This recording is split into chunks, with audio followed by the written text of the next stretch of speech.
Moin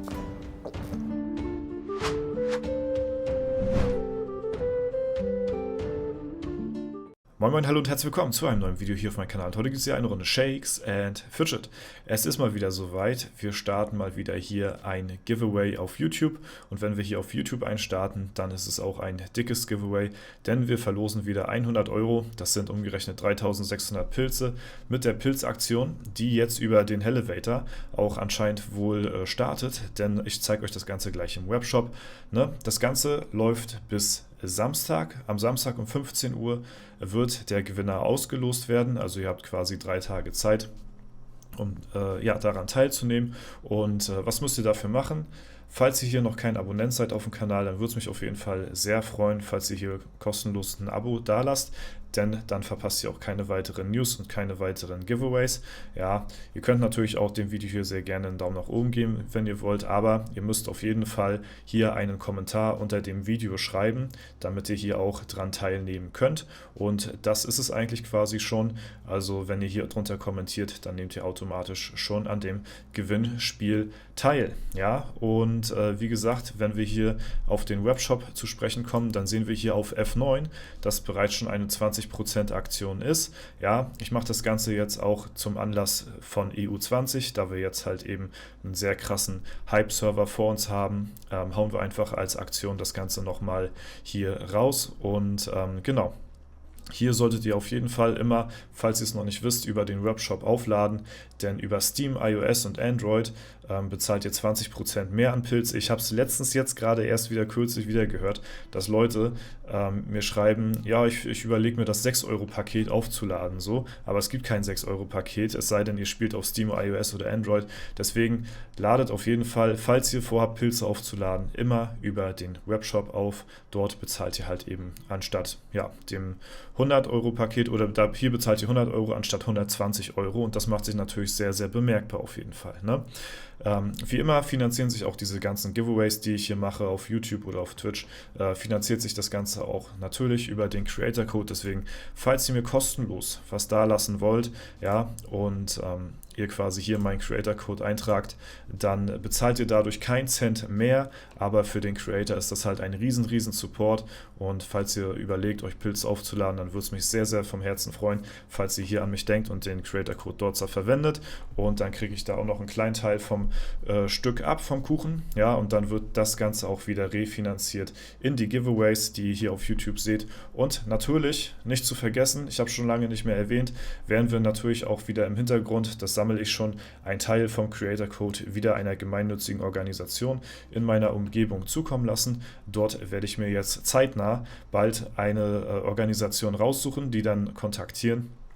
Und dann werden wir wieder Ende des Jahres, hoffentlich mit Sergio zusammen, mal gucken, wieder ein Video machen und dann werden wir euch zeigen, wo das Ganze dann quasi hingeht, ganz transparent und halt zu gucken, okay, vor Ort, wie haben die das nötig? Das Ganze werden wir jedes Jahr aufs Neue machen, ja, und das lasse ich mir auch nicht nehmen, da wirklich jedes Jahr dann die Creator Code Einnahmen anteilsweise dann auch dahin kommen zu lassen und deswegen vielen lieben Dank auch an jeden, der das Ganze hier wirklich supportet an der Stelle, das weiß ich wirklich sehr, sehr zu schätzen. Ja, das sind aber nicht alle Informationen, die es bezüglich Giveaway gibt. Es gibt tatsächlich noch mehr.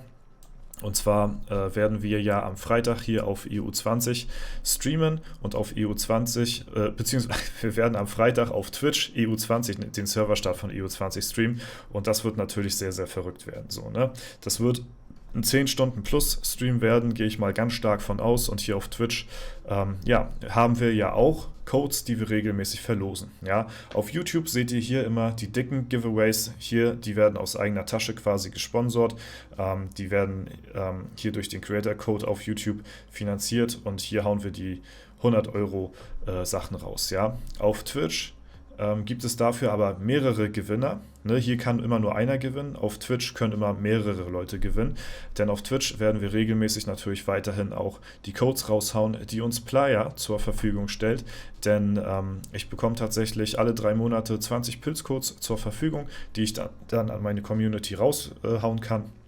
Das sind mal 50er Pilzcodes, das sind 100er Pilzcodes, das sind 250er Pilzcodes, ja, und die werden immer in regelmäßigen Abständen, ist immer random, es gibt da keine festen Zeiten bei mir, hier auf Twitch dann verlost und am Freitag werden wir zum Stream von EU20 dann halt eben auch wieder ein paar Codes raushauen.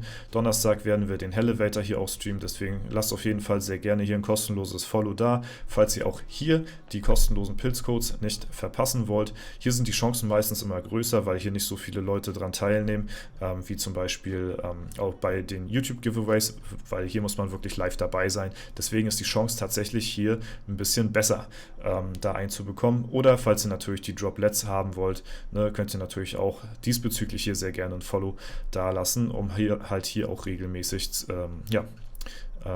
informiert zu werden, wenn ich halt eben mal live komme. Ne? Und das versuche ich natürlich regelmäßig durchzuziehen. Das klappt sehr gut in letzter Zeit. Und das will ich natürlich auch weiterhin so aufrechterhalten, das ist natürlich ganz klar. Ne? Ansonsten, ja, wie gesagt, EU20 steht bereits schon in den Startlöchern und wir haben ein bisschen in der Vergangenheit auf die Statistiken geschaut, welche Klassen dominieren, welche Spieler welche Klassen nehmen. So, ne, wir haben ein paar Namen rausgesucht. Die Liste hatte ich jetzt nochmal aktualisiert gehabt.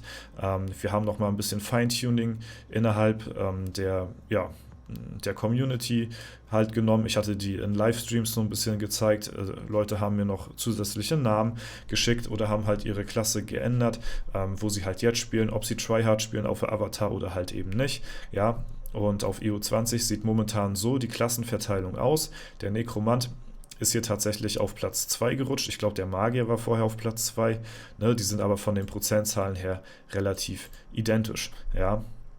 Kundi haben wir hier Dämonenjäger, Berserker, Assassine, Bade, Kampfmagier, Krieger und Druide, dann das Schlusslicht mal wieder, ja, und das Bade, Rework, das wurde auch häufig gefragt, das wird noch ein bisschen auf sich warten lassen, das wird jetzt nicht mit EU20 umgesetzt werden, das wird wahrscheinlich auch eher in der zweiten Jahreshälfte dann erfolgen, dass halt quasi die Attributverteilung keine Auswirkung mehr auf die Melodien dann haben wird. Ne? Das nur noch mal so kurz dazu. Und ich zeige euch noch mal ganz kurz, wie jetzt die aktuelle Liste aussieht. Das sind die Namen, die ich momentan gerade habe. Und da kann ich euch ja noch mal ganz kurz was zu sagen.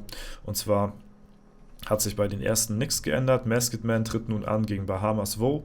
Obwohl Masked Man wohl erst nicht wirklich so die Motivation hatte, hatte er mein letztes Video dazu gesehen, EU20, und hat dann doch irgendwie nochmal Bock bekommen auf so einen Contest gegen Bahamas Woe oder Kovo, ja, der in der Vergangenheit eben auch sehr stark gewesen ist. Dann haben wir Halo, der jetzt auch als Druide antreten wird, ja, und Halo wird wohl nicht auf ein Druiden-Avatarbild gehen, hat er gesagt, weil ihnen eins reicht. So, Halo war ja vorher in einer anderen Klasse, spielt jetzt einen Druiden. Turor bleibt Turor. Bei Turor hat sich allerdings geändert, den hatten wir im ersten Video noch auf den Paladin gemünzt. Das hatte sich geändert gehabt, denn mir wurde tatsächlich auch ein Tipp durch den Livestream, also wir haben viel im Livestream zusammen rausgefunden, gesendet. Wenn man hier einmal Turo eingibt, das ist die alte Schreibweise, dann sieht man hier einen Account, der erstellt worden ist von Weltrang 3876. Merkt euch mal die Zahl,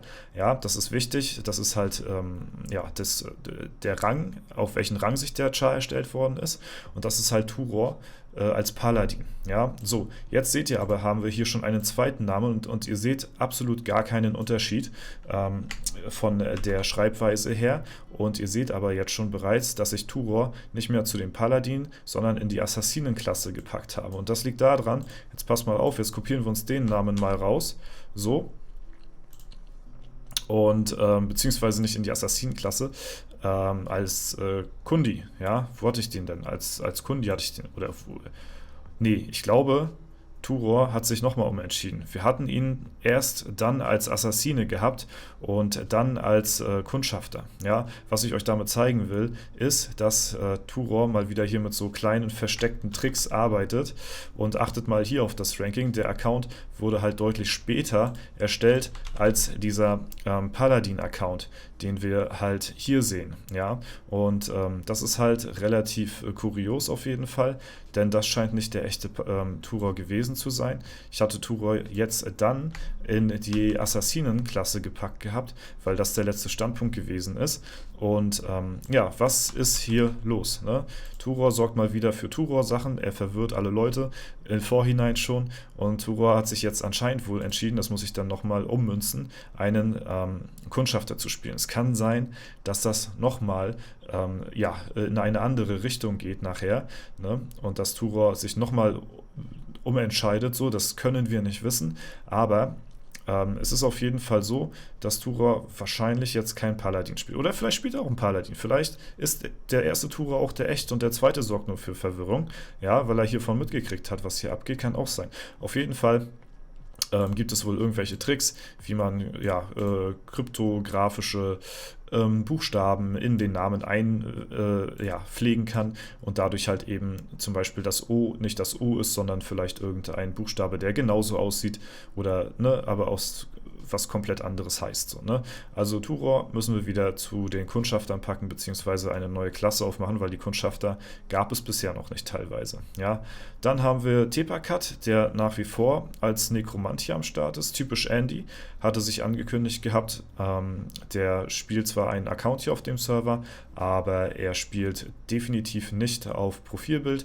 Ja, und dann haben wir jemand Neues dazu bekommen, und zwar Datalized als Horizon. Der möchte wohl auch den Nekromanten holen und ist hier wohl am Start auch mit einer guten Summe wohl anscheinend und möchte hier auch den Nekromant holen. Auf jeden Fall sehr viel Glück dabei.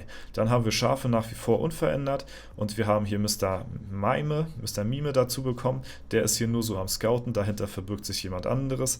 Ja, und da werden wir sehen, der Name wird wahrscheinlich auch relativ weit vorne stehen. Ist natürlich auch ein Synonym.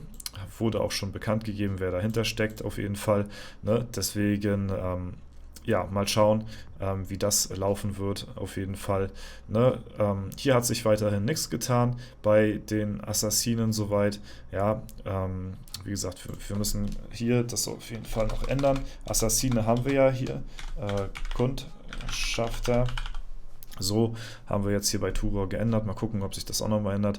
Zu Profi kam jetzt Yakito dazu, der wohl auch vorhatte, hier als Magier sich ein Profilbild zu holen. Wurde mir auch geschrieben. Und ja, wird es aber schwer haben, auf jeden Fall gegen Profi hier ne, zu contesten, weil ja, der Profi ist natürlich auch jemand, der auf EU19 gezeigt hat, was er drauf hat und wird sich wahrscheinlich auch schwer den Magier nehmen lassen. Ja, bei den Kriegern hat sich nichts geändert.